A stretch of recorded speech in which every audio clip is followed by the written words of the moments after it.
Hi writers, welcome back to our writing community space together. Yesterday you shared some great ideas for your books.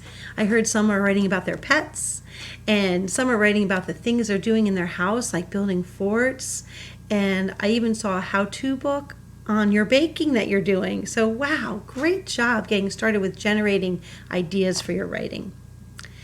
Today, I want to talk to you about how writers use books, mentor text, to help them generate ideas. So I was looking at this book about Bunny in the Forest, and it made me think about maybe writing about the forest. And this bird book, I like to think about birds and watch birds, and I'm learning a lot about the different birds in our yard right now.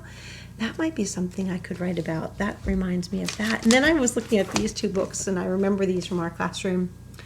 And it makes me think about maybe you might want to write about making lemonade or what you had for lunch, or maybe a cookbook or a menu for your day of what you'd like to eat today. And then I saw this book, and Frog and Toad Are Friends is a great book about friendship. And it got me thinking about how much I miss my friends. So I think I'm going to write about that today. I think I'm going to write a book about my feelings today and how I'm missing my friends.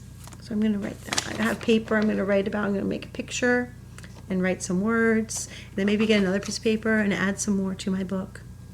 So did you see how I did that, writers?